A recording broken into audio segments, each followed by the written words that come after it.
ਸਤਿ ਸ਼੍ਰੀ ਅਕਾਲ ਸਾਰਿਆਂ ਨੂੰ। ਪਿਆਰ ਭਰੀ ਸਤਿ ਸ਼੍ਰੀ ਅਕਾਲ। ਮੇਰਾ ਨਾਮ ਅਨੁਪਮ ਹੈ ਤੇ ਤੁਹਾਡਾ ਸਾਰਿਆਂ ਦਾ ਸਵਾਗਤ ਹੈ ਤੁਹਾਡੇ ਆਪਣੇ ਚੈਨਲ ਜਿਹਦਾ ਕਿ ਨਾਮ ਹੈ ਬੀ ਥਾਟਫੁਲ ਵਿੱਚ।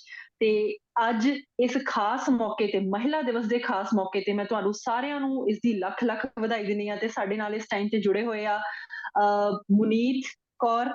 ਤੇ ਸਵਾਗਤ ਹੈ ਮੁਨੀਤ ਤੁਹਾਡਾ and ਬਹੁਤ ਬਹੁਤ ਮੁਬਾਰਕਾਂ ਤੁਹਾਨੂੰ ਮਹਿਲਾ ਦਿਵਸ ਦੇ ਮੌਕੇ ਤੇ। ਕੀ ਤੁਹਾਨੂੰ ਕਹਿਣਾ ਵੀ ਚਾਹੁੰਦੇ? ਅਨੁਪਮ, ਤੁਹਾਨੂੰ ਵੀ ਬਹੁਤ-ਬਹੁਤ ਸਭ ਤੋਂ ਪਹਿਲਾਂ ਸਤਿ ਸ਼੍ਰੀ ਅਕਾਲ। ਤੁਹਾਨੂੰ ਵੀ ਮਹਿਲਾ ਦਿਵਸ ਸਤਿ ਦੀਆਂ ਸ਼੍ਰੀ ਅਕਾਲ। ਬਹੁਤ ਵਧਾਈਆਂ। ਹਾਂਜੀ ਬਿਲਕੁਲ।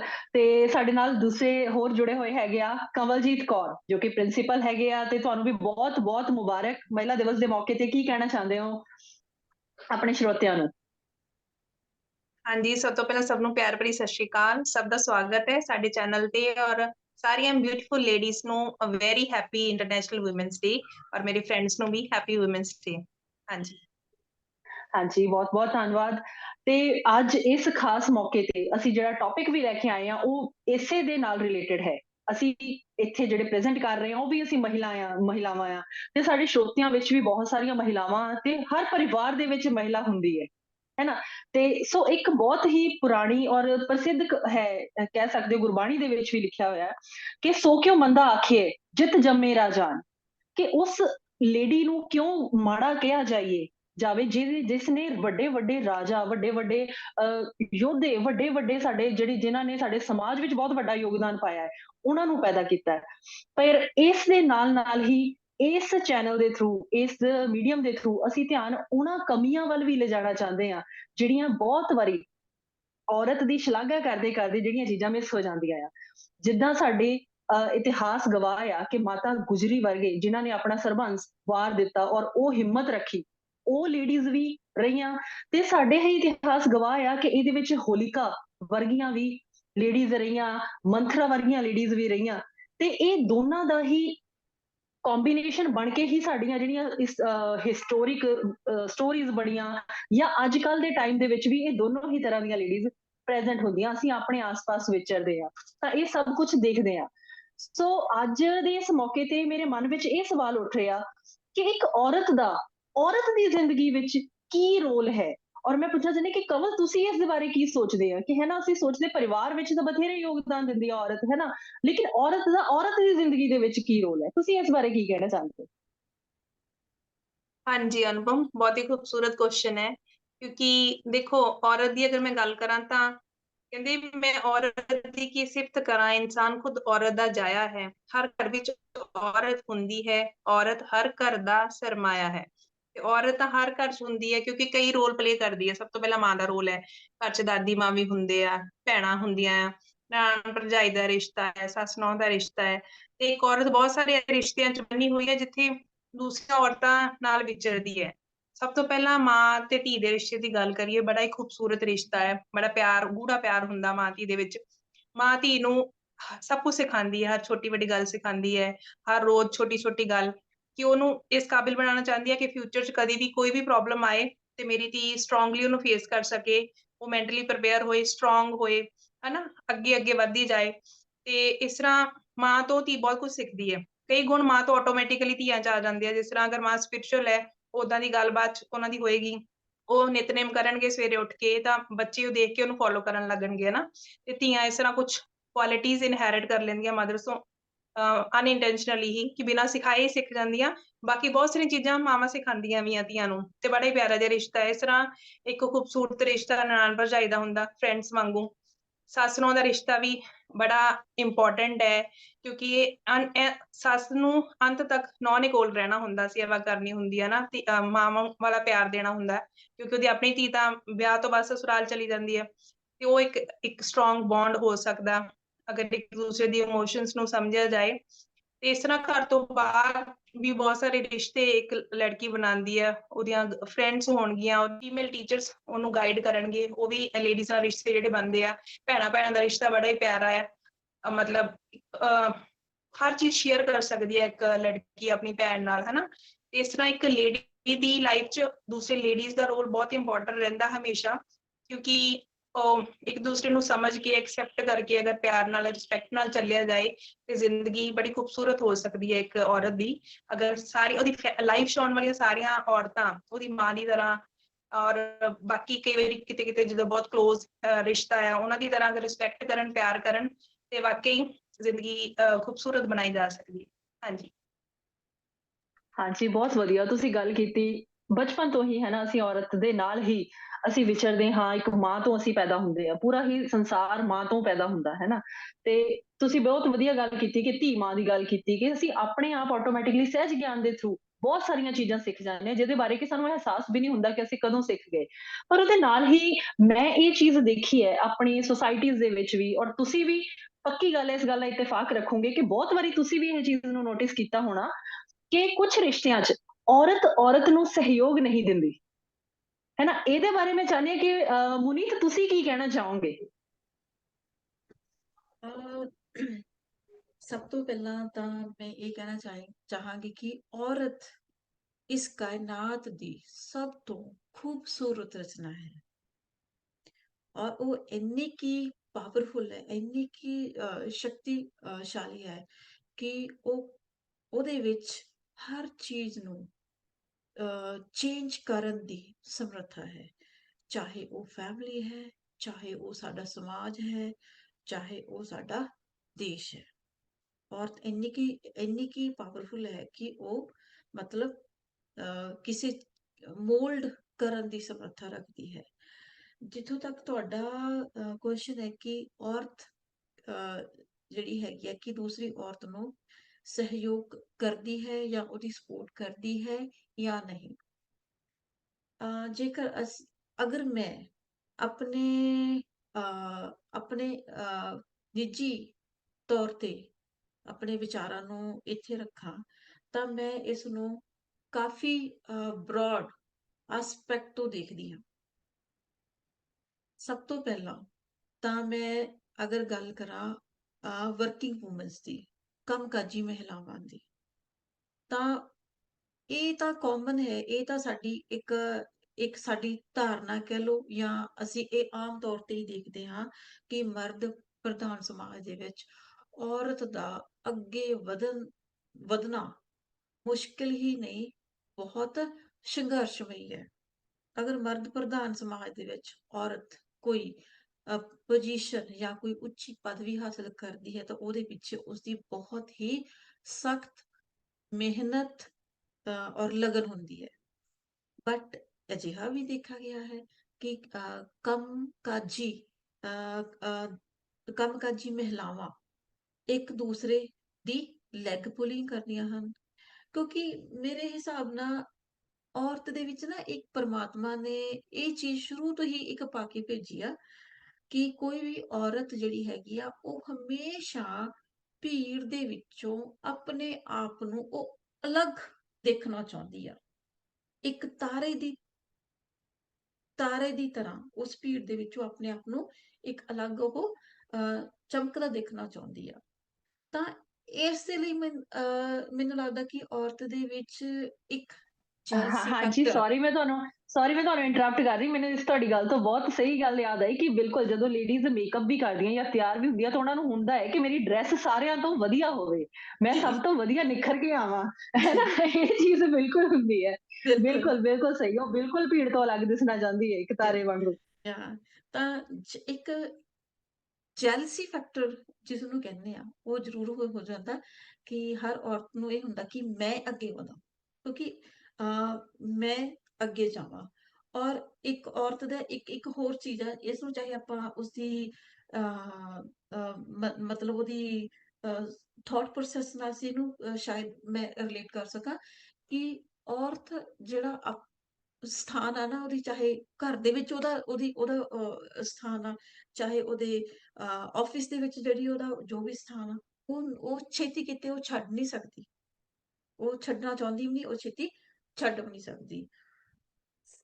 ਦੂਸਰੇ ਪਾਸੇ ਹੁਣ ਜੇ ਅਸੀਂ ਰਿਸ਼ਤਿਆਂ ਦੀ ਗੱਲ ਕਰੀਏ ਤਾਂ ਰਿਸ਼ਤਿਆਂ ਦੇ ਵਿੱਚ ਤਾਂ ਸਾਨੂੰ ਆਪਣੇ ਸਮਾਜ ਦੇ ਵਿੱਚ ਸਾਡੇ ਰਿਸ਼ਤਿਆਂ ਦੇ ਵਿੱਚ ਇਹ ਚੀਜ਼ ਆਈ ਥਿੰਕ ਸਾਨੂੰ ਇਹ ਚੀਜ਼ ਦੇਖਣ ਨੂੰ ਬੜੀ ਆਸਾਨੀ ਦੇ ਨਾਲ ਮਿਲ ਜਾਏਗੀ। ਪਿਛਲੇ ਦਿਨਾਂ ਦੇ ਵਿੱਚ ਮੈਂ ਇੱਕ ਪੰਜਾਬੀ ਸਾਹਿਤ ਦੇ ਨਾਲ ਸੰਬੰਧਿਤ ਇੱਕ ਮਹਿਲਾ ਦੀ ਇੱਕ ਮੰਨੀ ਪ੍ਰਮੰਨੀ ਸ਼ਖਸੀਅਤ ਪਰਸਨੈਲਿਟੀ ਦੀ ਇੰਟਰਵਿਊਸ ਉਸਦੀ ਮੈਂ ਸੁਣ ਰਹੀ ਸੀ ਐਂਡ ਆਈ ਐਮ ਸ਼ੌਕਡ ਜਦੋਂ ਮੈਂ ਇਹ ਸੁਣਿਆ ਕਿ ਉਸ ਦਾ ਬਚਪਨ ਤੋਂ ਹੀ ਲਿਖਣ ਦੇ ਵਿੱਚ ਬਹੁਤ ਜ਼ਿਆਦਾ ਰੁਚੀ ਸੀ, ਪਰ ਬਚਪਨ ਦੇ ਵਿੱਚ ਉਹਨੂੰ ਉਹਦੀ ਮਦਰ ਦੁਆਰਾ ਰੋਕਿਆ ਗਿਆ ਕਿ ਉਸ ਨੂੰ ਇਹ ਦੱਸਿਆ ਗਿਆ ਕਿ ਲੜਕੀਆਂ ਦੇ ਲਈ ਲਿਖਣਾ ਸਹੀ ਨਹੀਂ ਹੈ, ਆਪਣੀਆਂ ਫੀਲਿੰਗਸ ਨੂੰ, ਆਪਣੀਆਂ ਭਾਵਨਾਵਾਂ ਨੂੰ ਵਿਅਕਤ ਕਰਨਾ ਸਹੀ ਨਹੀਂ ਹੈ। ਤਾਂ ਉਸ ਨੂੰ ਕਿਤੇ ਨਾ ਕਿਤੇ ਮਨ ਦੇ ਵਿੱਚ ਉਸਦੇ ਇਹ ਜ਼ਰੂਰ ਇੱਕ ਆਸ ਸੀ ਕਿ ਸ਼ਾਇਦ ਉਸਦੀ ਸ਼ਾਦੀ ਤੋਂ ਬਾਅਦ, ਉਸਦੀ ਮੈਰਿਜ ਤੋਂ ਬਾਅਦ ਸ਼ਾਇਦ ਉਹਨੂੰ ਅੱਗੇ ਜਾ ਕੇ ਇਹੋ ਜਿਹਾ ਘਰ ਪਰਿਵਾਰ ਮਿਲੇਗਾ ਜਿੱਥੇ ਉਹ ਇਹ ਸਭ ਕੁਝ ਠੀਕ ਹੋ ਜਾਏਗਾ। ਬਟ ਅਨਫੋਰਚੂਨੇਟਲੀ ਉੱਥੇ ਸਭ ਤੋਂ ਪਹਿਲੀ ਚੀਜ਼ ਉਸ ਲੜਕੀ ਨੂੰ ਆਪਣੇ ਸਹੁਰੇ ਘਰ ਦੇ ਸਾਰੇ ਮੈਂਬਰਾਂ ਨੂੰ ਇਹ ਯਕੀਨ ਦਿਵਾਉਣ ਦੇ ਵਿੱਚ, ਇਹ ਵਿਸ਼ਵਾਸ ਦਿਵਾਉਣ ਦੇ ਵਿੱਚ 12 ਸਾਲ ਲੱਗੇ ਕਿ ਉਹ ਅੱਗੇ ਪੜ੍ਹਨਾ ਚਾਹੁੰਦੀ ਹੈ ਔਰ ਉਹ ਅੱਗੇ ਘਰ ਦੀਆਂ ਜ਼ਿੰਮੇਵਾਰੀਆਂ ਨੂੰ ਨਿਭਾਉਂਦੇ ਹੋਏ ਉਹ ਅੱਗੇ ਪੜ੍ਹ ਸਕਦੀ ਹੈ। ਇਨ੍ਹਾਂ 12 ਸਾਲਾਂ ਦੇ ਵਿਚਕਾਰ ਅਗਰ ਭੁੱਲ ਭੁਲੇਖੇ ਅਗਰ ਉਸਨੇ ਕਾਗਜ਼ ਦੇ ਉੱਪਰ ਆਪਣੇ ਭਾਵਾਂ ਨੂੰ ਅੱਖਰਾਂ ਦਾ ਰੂਪ ਅਗਰ ਦੇ ਵੀ ਦਿੱਤਾ ਅਤੇ ਉਹ ਜਿਨ੍ਹਾਂ ਕਾਗਜ਼ਾਂ ਦੇ ਉੱਤੇ ਉਹਨਾਂ ਨੇ ਆਪਣੇ ਭਾਵਾਂ ਨੂੰ ਅੱਖਰਾਂ ਦਾ ਰੂਪ ਦਿੱਤਾ, ਗਲਤੀ ਨਾਲ ਅਗਰ ਉਹਨਾਂ ਦੀ ਸੱਸ ਦੇ ਹੱਥ ਲੱਗ ਗਏ ਤਾਂ ਉਹਨਾਂ ਦੀ ਸੱਸ ਨੇ ਉਹਨਾਂ ਨੂੰ ਚੁੱਲ੍ਹੇ ਦੀ ਅੱਗ ਵਿੱਚ ਭੇਟ ਕਰ ਦਿੱਤਾ। ਮੈਨੂੰ ਲੱਗਦਾ ਹੈ ਕਿ ਇਸ ਤੋਂ ਜ਼ਿਆਦਾ ਮੈਂਟਲ ਟੌਰਚਰ ਕਿਤੇ ਵੀ ਨਹੀਂ ਹੋ ਸਕਦਾ ਕਿ ਜਿੱਥੇ ਇੱਕ ਔਰਤ ਵੱਲੋਂ ਦੂਸਰੀ ਔਰਤ ਨੂੰ ਹੀ ਉਸ ਨੂੰ ਆਪਣੀਆਂ ਭਾਵਨਾਵਾਂ ਨੂੰ ਐਕਸਪ੍ਰੈਸ ਕਰਨ ਦੀ ਇਜਾਜ਼ਤ ਨਹੀਂ ਦਿੱਤੀ ਜਾਂਦੀ। ਠੀਕ ਹੈ ਜੀ, ਇਹ ਮਤਲਬ ਇਹ ਚੀਜ਼ ਤਾਂ ਮੈਨੂੰ ਬਹੁਤ ਜ਼ਿਆਦਾ ਬੁਰੀ ਲੱਗੀ। ਤਾਂ ਸੈਕੰਡਲੀ ਜੇਕਰ ਅਸੀਂ ਰਿਸ਼ਤਿਆਂ ਦੀ ਹੋਰ ਡੂੰਘਾਈ ਦੇ ਨਾਲ ਗੱਲ ਕਰੀਏ ਤਾਂ ਸਾਨੂੰ ਇੱਕ ਨਾਰਮਲ ਜਿਹਾ ਪੱਖ ਸਾਡੀ ਸੁਸਾਇਟੀ ਦੇ ਵਿੱਚ ਹੈਗਾ। ਆਈ ਥਿੰਕ ਇਸ ਚੀਜ਼ ਤੇ ਬਹੁਤ ਜ਼ਿਆਦਾ ਡਿਬੇਟ ਵੀ ਹੋ ਚੁੱਕਿਆ, ਬਹੁਤ ਜ਼ਿਆਦਾ ਵਿਚਾਰ ਚਰਚਾ ਵੀ ਹੋ ਚੁੱਕੀ ਹੈ ਕਿ ਜੈਸੇ ਨੌ ਸੱਸ ਦਾ ਰਿਸ਼ਤਾ ਇੱਥੇ ਜੀ ਸਾਨੂੰ ਆਮ ਦੇਖਣ ਨੂੰ ਮਿਲਦਾ ਕਿ ਜਿਹੜੀ ਹੈਗੀ ਆ ਕਿ ਜਦੋਂ ਲੜਕੀ ਦੀ ਸ਼ਾਦੀ ਹੁੰਦੀ ਆ ਤਾਂ ਅਗਲੇ ਘਰ ਜਾकर ਉਸਨੂੰ ਜਿਹੜਾ ਹੈਗਾ ਕਿ ਇੱਕ ਕਾਈਂਡ ਆਫ ਅਗਨੀ ਪ੍ਰੀਖਿਆ ਦੇ ਵਿੱਚੋਂ ਨਿਕਲਣਾ ਪੈਂਦਾ। ਅਗਰ ਲੜਕੀ ਪਹਿਲਾਂ ਤਾਂ ਅਗਲੇ ਘਰ 'ਚ ਇਹ ਦੇਖਿਆ ਜਾਂਦਾ ਹੈ ਕਿ ਇਹ ਸਾਰਾ ਕੰਮ ਕਰ ਸਕਦੀ ਆ। ਬਿਲਕੁਲ ਸਹੀ ਕਹਿ ਰਹੀ ਕਿ ਇੱਕ ਤਰ੍ਹਾਂ ਦੂਜਾ ਜਨਮ ਹੀ ਹੁੰਦਾ ਹੈ ਲੇਡੀ ਦਾ ਹਨਾ ਕਿ ਉਹ ਵਿਆਹ ਸਾਰਾ ਤੋਂ ਬਾਅਦ, ਹੈ ਨਾ, ਇੱਕ ਤਾਂ ਬਿਲਕੁਲ ਉਹ ਸਾਰਾ ਕੰਮ ਕਰ ਸਕਦੀ ਆ, ਘਰ ਦੀਆਂ ਜ਼ਿੰਮੇਵਾਰੀਆਂ ਉਹ ਨਿਭਾ ਸਕਦੀ ਆ, ਖਾਣਾ ਪਕਾ ਸਕਦੀ ਆ, ਉਹ ਕਲੀਨਿੰਗ ਕਰ ਸਕਦੀ ਆ, ਕਿ ਉਹ ਮਤਲਬ ਹਰ ਆਪਣਾ ਜਿਹੜਾ ਕੰਮ ਆ ਉਹ ਟਾਈਮ ਸਿਰ ਕਰ ਸਕਦੀ ਹੈ ਕਿ ਨਹੀਂ ਕਰ ਸਕਦੀ। ਅਗਰ ਇਸ ਦੇ ਨਾਲ ਅਗਰ ਲੜਕੀ ਪੜ੍ਹੀ ਲਿਖੀ ਹੈ ਤਾਂ ਉਸਦੀ ਜਿਹੜੀ ਇਹ ਦੁਵਿਧਾ ਉਹ ਹੋਰ ਵੀ ਜ਼ਿਆਦਾ ਕਹਿ ਲਓ ਕਿ ਹੋਰ ਵੀ ਜ਼ਿਆਦਾ ਗਹਿਰੀ ਹੋ ਜਾਂਦੀ ਹੈ ਕਿ ਉਸਨੂੰ ਫਿਰ ਇਹ ਦੇਖਿਆ ਜਾਂਦਾ, ਇਸ ਕਸੌਟੀ ਤੇ ਪਰਖਿਆ ਜਾਂਦਾ ਕਿ ਉਹ ਸਿਰਫ ਪੜ੍ਹੀ ਲਿਖੀ ਹੈ, ਕਿ ਉਹ ਘਰ ਵੀ ਸੰਭਾਲ ਸਕਦੀ ਹੈ, ਜੌਬ ਦੇ ਨਾਲ ਕੀ ਉਹ ਘਰ ਵੀ ਸੰਭਾਲ ਸਕਦੀ ਹੈ ਜਾਂ ਨਹੀਂ। ਅਗਰ ਉਹ ਇਸ ਚੀਜ਼ ਚੋਂ ਵੀ ਅਗਰ ਉਹ ਨਿਕਲ ਜਾਂਦੀ ਆ ਤਾਂ ਫਿਰ ਉਹਦੇ ਲਈ ਹੋਰ ਸਮੱਸਿਆਵਾਂ ਪੈਦਾ ਹੋ ਜਾਂਦੀਆਂ ਕਿ ਉਹ ਆਪਣੇ ਹਰ ਰਿਸ਼ਤੇ ਨੂੰ ਟਾਈਮ ਦੇ ਰਹੀ ਹੈ ਜਾਂ ਸਿਰਫ ਉਹ ਘਰ ਦਾ ਕੰਮ ਕਰ ਰਹੀ ਹੈ ਜਾਂ ਸਿਰਫ ਉਹ ਜੌਬ ਕਰ ਰਹੀ ਹੈ, ਕਿ ਉਹ ਆਪਣੇ ਸਾਰੇ ਰਿਸ਼ਤਿਆਂ ਨੂੰ ਪੂਰਾ ਟਾਈਮ ਦੇ ਰਹੀ ਹੈ ਜਾਂ ਨਹੀਂ ਦੇ ਰਹੀ। ਸੋ ਔਰ ਅਗਰ ਗੱਲ ਕਰੀਏ ਨਨਾਣ ਭਰਜਾਈ ਦਾ ਰਿਸ਼ਤਾ, ਠੀਕ ਹੈ, ਮੈਂ ਇਹ ਨਹੀਂ ਕਹਿੰਦੀ ਕਿ ਜਿਹੜੀਆਂ ਸਾਡੇ ਸਮਾਜ ਦੇ ਵਿੱਚ ਔਰਤਾਂ ਵਾ ਉਹਨਾਂ ਦੇ ਜਿਹੜੇ ਨੌ ਸੱਸ ਦਾ ਰਿਸ਼ਤਾ ਜਾਂ ਨਨਾਣ ਭਰਜਾਈ ਦਾ ਰਿਸ਼ਤਾ, ਇਹ ਰਿਸ਼ਤੇ ਚੰਗੇ ਨਹੀਂ ਆ। ਬਹੁਤ ਸਾਰੀਆਂ ਲੜਕੀਆਂ ਬਹੁਤ ਖੁਸ਼ਕਿਸਮਤ ਆ, ਉਹ ਆਪਣੇ ਇਹਨਾਂ ਰਿਸ਼ਤਿਆਂ ਨੂੰ ਬਹੁਤ ਚੰਗੀ ਤਰ੍ਹਾਂ ਦੇ ਨਾਲ ਹੰਡਾਉਂਦੀਆਂ, ਇੰਜੋਏ ਕਰਦੀਆਂ, ਇਹਨਾਂ ਰਿਸ਼ਤਿਆਂ ਦੇ ਵਿੱਚ ਉਹ ਪਿਆਰ ਦੇ ਅਹਿਸਾਸ ਨੂੰ ਮਾਣਦੀਆਂ, ਉਹਨਾਂ ਇਸ ਰਿਸ਼ਤੇ ਦਾ ਨਿੱਘ ਮਾਣਦੀਆਂ। ਪਰ ਬਹੁਤ ਜਿੱਥੋਂ ਤੱਕ ਅਸੀਂ ਇਹ ਦੇਖਦੇ ਹਾਂ ਕਿ ਜ਼ਿਆਦਾਤਰ ਜਿਹੜਾ ਇਹਨਾਂ ਰਿਸ਼ਤਿਆਂ ਦੇ ਵਿੱਚ ਇੱਕ ਔਰਤ ਦੁਆਰਾ ਹੀ ਦੂਸਰੀ ਔਰਤ ਨੂੰ ਸਹਿਯੋਗ ਨਹੀਂ ਕੀਤਾ ਜਾਂਦਾ। ਤਾਂ ਜਦੋਂ ਇੱਕ ਔਰਤ ਇੱਕ ਦੂਸਰੀ ਔਰਤ ਨੂੰ ਸਹਿਯੋਗ ਨਹੀਂ ਕਰਦੀ ਤਾਂ ਮੈਨੂੰ ਲੱਗਦਾ ਔਰਤ ਦੀ ਜ਼ਿੰਦਗੀ ਦੀਆਂ ਜਿਹੜੀਆਂ ਸਮੱਸਿਆਵਾਂ ਉਹ ਹੋਰ ਜ਼ਿਆਦਾ ਵੱਧ ਜਾਂਦੀਆਂ। ਬਿਲਕੁਲ, ਬਿਲਕੁਲ, ਬਹੁਤ ਚੰਗੇ ਢੰਗ ਨਾਲ ਤੁਸੀਂ ਦੱਸਿਆ ਕਿ ਸਮਟਾਈਮਸ ਜਦੋਂ ਲੇਡੀ ਹੀ ਲੇਡੀ ਨੂੰ ਸਹਿਯੋਗ ਨਾ ਕਰੇ, ਕਿਸੇ ਵੀ ਕਾਰਨ ਕਰਕੇ, ਹੈ ਨਾ? ਚਾਹੇ ਉਹ ਆਪਣੀ ਇੰਡੀਵਿਜੂਅਲ ਆਇਡੈਂਟਿਟੀ ਨਹੀਂ ਗਵਾਉਣਾ ਚਾਹੁੰਦੀ, ਅਤੇ ਜਾਂ ਆਪਣੇ ਆਪ ਨੂੰ ਬੈਟਰ ਪ੍ਰੂਵ ਕਰਨ ਲਈ, ਜਾਂ ਕੋਈ ਆਪਣੀਆਂ ਹੀ ਇੰਡੀਵਿਜੂਅਲ ਇਨਸਿਕਿਉਰਿਟੀਜ਼ ਹੈ ਨਾ? ਉਹਦੇ ਕਰਕੇ ਵੀ ਜੇ ਉਹ ਆਪਣੇ ਔਰਤ ਨੂੰ ਸਹਿਯੋਗ ਨਹੀਂ ਦੇ ਰਹੀ, ਤਾਂ ਬਹੁਤ ਕਈ ਵਾਰੀ ਮੁਸ਼ਕਿਲ ਹੋ ਜਾਂਦੀ ਹੈ ਲਾਈਫ, ਹੈ ਨਾ? ਤੇ ਮੈਂ ਹੁਣ ਇਸੇ ਗੱਲ ਤੋਂ ਮੇਰੇ ਮਾਇੰਡ ਵਿੱਚ ਇੱਕ ਹੋਰ ਸਵਾਲ ਆ ਰਿਹਾ ਕਿ ਇੱਕ ਔਰਤ ਦੂਜੀ ਔਰਤ ਦੀ ਪੂਰਕ ਕਿਵੇਂ ਹੋ ਸਕਦੀ ਹੈ? ਗੁਰਨੀਤ, ਮੈਂ ਤੁਹਾਡੇ ਤੋਂ ਹੀ ਇਹ ਜਾਣਨਾ ਚਾਹੁੰਦੀ ਹਾਂ ਕਿ ਜੇ ਉਹ ਸਹਿਯੋਗ ਨਹੀਂ ਦਿੰਦੀ ਤਾਂ ਬਹੁਤ ਸਾਰੀਆਂ ਸਮੱਸਿਆਵਾਂ ਵੀ ਤੁਸੀਂ ਹੈ ਨਾ ਦੱਸੀਆਂ ਕਿ ਫੇਸ ਕਰਨੀਆਂ ਪੈਂਦੀਆਂ, ਔਰ ਸਾਡੇ ਵਿਊਅਰਸ ਵੀ ਮੈਨੂੰ ਲੱਗਦਾ ਜ਼ਰੂਰ ਜਦੋਂ ਤੁਸੀਂ ਗੱਲ ਕਰ ਰਹੇ ਸੀ ਉਹ ਜ਼ਰੂਰ ਆਪਣੇ ਕਿਸੇ ਨਾ ਕਿਸੇ ਸੋਚ ਵਿੱਚ ਪਹੁੰਚ ਗਏ ਹੋਣਗੇ ਜਦੋਂ ਉਹਨਾਂ ਦੇ ਨਾਲ ਏਦਾਂ ਦੀ ਕੋਈ ਚੀਜ਼ ਹੋਈ ਹੋਏਗੀ, ਜਾਂ ਉਹਨਾਂ ਦੇ ਚਾਹੇ ਉਹ ਬਚਪਨ ਦੀ ਕੋਈ ਯਾਦ ਹੈ, ਚਾਹੇ ਉਹ ਜਵਾਨੀ ਦੀ ਕੋਈ ਯਾਦ ਹੈ, ਚਾਹੇ ਉਹ ਜਿਸ ਵੀ ਉਮਰ ਦੇ ਪੜਾਅ 'ਚ ਹੈਗੇ ਆ, ਉਹਨਾਂ ਦੀ ਕੋਈ ਵੀ ਯਾਦ ਹੈ, ਤਾਂ ਉਹ ਜ਼ਰੂਰ ਪਹੁੰਚ ਗਏ ਹੋਣਗੇ। ਤੇ ਮੈਂ ਇਸ ਚੀਜ਼ ਦਾ ਸੋਲੂਸ਼ਨ ਦੇ ਬਾਰੇ ਗੱਲ ਕਰਨਾ ਚਾਹੁੰਦੀ ਹਾਂ ਕਿ ਇੱਕ ਔਰਤ ਦੂਜੀ ਔਰਤ ਦੀ ਕਿਵੇਂ ਪੂਰਕ ਹੋ ਸਕਦੀ ਹੈ? ਕੀ ਕਹਿਣਾ ਚਾਹੋਗੇ ਮਨੀਤ? ਜੀ ਬਿਲਕੁਲ ਹੋ ਸਕਦੀ ਆ। ਮੈਨੂੰ ਤਾਂ ਇਸ ਤਰ੍ਹਾਂ ਲੱਗਦਾ ਕਿ ਅਗਰ ਇੱਕ ਔਰਤ ਦੂਸਰੀ ਔਰਤ ਨੂੰ ਸਹਿਯੋਗ ਦੇਵੇ, ਉਸਦੀ ਹੈਲਪ ਕਰੇ, ਉਸਦੀ ਸਪੋਰਟ ਕਰੇ, ਤਾਂ ਮੈਨੂੰ ਤਾਂ ਲੱਗਦਾ ਕਿ ਧਰਤੀ ਇੱਥੇ ਹੀ ਸਵਰਗ ਬਣ ਜਾਵੇ। ਫਿਰ ਸਾਨੂੰ ਉੱਪਰਲੇ ਸਵਰਗ ਨੂੰ ਦੀ ਵੇਟ ਕਰਨ ਦੀ ਜ਼ਰੂਰਤ ਨਹੀਂ ਆ। ਤਾਂ ਮੈਨੂੰ ਤਾਂ ਲੱਗਦਾ ਫਿਰ ਸਾਡੀ ਔਰਤਾਂ ਦੀ ਜ਼ਿੰਦਗੀ ਬਹੁਤ ਜ਼ਿਆਦਾ ਖੁਸ਼ਗਵਾਰ ਹੋ ਜਾਏ। ਤੇ ਇਹਦੇ ਲਈ ਮੈਨੂੰ ਲੱਗਦਾ ਕਿ ਸਭ ਤੋਂ ਪਹਿਲਾਂ ਇੱਕ ਔਰਤਾਂ ਦੇ ਵਿੱਚ ਇੱਕ ਇੱਕ ਜਾਗ੍ਰਿਤੀ ਹੋਣੀ ਚਾਹੀਦੀ ਆ। ਉਹਨਾਂ ਨੂੰ ਇਸ ਚੀਜ਼ ਦਾ ਅਹਿਸਾਸ ਹੋਣਾ ਚਾਹੀਦਾ ਕਿ ਅਗਰ ਅਸੀਂ ਅਸੀਂ ਇੱਕ ਦੂਜੇ ਦਾ ਸਹਿਯੋਗ ਜਾਂ ਅਸੀਂ ਇੱਕ ਦੂਜੇ ਦੀ ਹੈਲਪ ਕਰਾਂਗੇ, ਤਾਂ ਅਸੀਂ ਇਸ ਮਰਦ ਪ੍ਰਧਾਨ ਸਮਾਜ ਦੇ ਵਿੱਚ ਅਸੀਂ ਜਿਹੜਾ ਹੈਗਾ ਕਿ ਉਹ ਆਪਣੀ ਹੋਰ ਅੱਛੀ ਜਗ੍ਹਾ ਅਸੀਂ ਬਣਾ ਸਕਦੇ ਹਾਂ। ਜੇ ਤੁਸੀਂ ਅਗਰ ਆਪਾਂ ਦੇਖੀਏ ਜਿਹੜੇ ਜਿੰਨੇ ਵੀ ਜਿਹੜੇ ਕ੍ਰਾਈਮ ਹੁੰਦੇ ਆ, ਠੀਕ ਹੈ ਜੀ, ਉਹ ਜ਼ਿਆਦਾਤਰ ਔਰਤ ਦੇ ਨਾਲ ਹੀ ਸੰਬੰਧਿਤ ਹੁੰਦੇ ਆ। ਔਰ ਇਹ ਘੱਟ ਕਿੱਦਾਂ ਹੋ ਸਕਦੇ ਆ? ਇਹ ਘੱਟ ਇਸ ਤਰ੍ਹਾਂ ਹੋ ਸਕਦੇ ਆ ਜੇਕਰ ਇੱਕ ਔਰਤ ਦੂਸਰੀ ਔਰਤ ਨੂੰ ਸਪੋਰਟ ਕਰੇ, ਸਹਿਯੋਗ ਕਰੇ। ਇੱਕ ਔਰਤ ਦੂਸਰੀ ਔਰਤ ਨੂੰ ਸਹਿਯੋਗ ਕਿਸ ਤਰ੍ਹਾਂ ਕਰੇ, ਕਿਸ ਤਰ੍ਹਾਂ ਸਪੋਰਟ ਕਰੇ? ਸਭ ਤੋਂ ਪਹਿਲਾਂ ਮੈਨੂੰ ਲੱਗਦਾ ਕਿ ਔਰਤ ਨੂੰ ਇੱਕ ਦੂਜੇ ਨੂੰ ਸਮਝਣ ਦੀ ਬਹੁਤ ਜ਼ਿਆਦਾ ਜ਼ਰੂਰਤ ਹੈ। ਜਦੋਂ ਅਸੀਂ ਇੱਕ ਦੂਜੇ ਨੂੰ ਸਮਝ ਲੈਂਦੇ ਹਾਂ, ਸਾਡੇ ਵਿੱਚ ਕਮਿਊਨੀਕੇਸ਼ਨ ਦਾ ਹੋਣਾ ਬਹੁਤ ਜ਼ਿਆਦਾ ਜ਼ਰੂਰੀ ਹੈ, ਗੱਲਬਾਤ ਹੋਣਾ ਬਹੁਤ ਜ਼ਰੂਰੀ ਹੈ। ਇੱਕ ਦੂਜੇ ਦੇ ਵਿਚਾਰਾਂ ਨੂੰ ਰਿਸਪੈਕਟ ਕਰਨਾ ਬਹੁਤ ਜ਼ਿਆਦਾ ਜ਼ਰੂਰੀ ਆ, ਹੈ ਨਾ? ਇੱਥੇ ਮੈਂ ਇੱਥੇ ਥੋੜਾ ਜਿਹਾ ਇੱਕ ਹੋਰ ਚੀਜ਼ ਕਹਿਣਾ ਚਾਹਾਂਗੀ ਕਿ ਸਪੋਜ਼ ਅਗਰ ਇੱਕ ਲੜਕੀ ਵਿਆਹ ਕਰਵਾ ਕੇ ਦੂਸਰੇ ਘਰੇ ਜਾਂਦੀ ਆ, ਤਾਂ ਸੱਸ ਦਾ ਇਹ ਕੰਮ ਨਹੀਂ ਹੋਣਾ ਚਾਹੀਦਾ ਕਿ ਉਹਨੂੰ ਪਹਿਲੇ ਦਿਨ ਤੋਂ ਹੀ ਉਹਨੂੰ ਪਰਖਣਾ ਸ਼ੁਰੂ ਕਰ ਦੇਵੇ। ਉਹਨੂੰ ਟਾਈਮ ਦੇਣਾ ਚਾਹੀਦਾ, ਉਹਨੂੰ ਸਮਝਣਾ ਚਾਹੀਦਾ, ਔਰ ਇਹ ਦੇਖਣਾ ਚਾਹੀਦਾ ਕਿ ਸਾਡੇ ਘਰ ਵਿੱਚ ਅਗਰ ਕੋਈ ਨਇਆ ਜੀ ਆਇਆ ਹੈ, ਉਹ ਕਿਸ ਤਰ੍ਹਾਂ ਦੇ ਮਾਹੌਲ ਤੋਂ ਆਇਆ, ਉਸ ਦੀਆਂ ਆਦਤਾਂ ਕਿਹੋ ਜਿਹੀਆਂ ਹਨ, ਤੇ ਅਸੀਂ ਉਸਨੂੰ ਕਿਸ ਤਰ੍ਹਾਂ ਦਾ ਮਾਹੌਲ ਦੇ ਰਹੇ ਹਾਂ।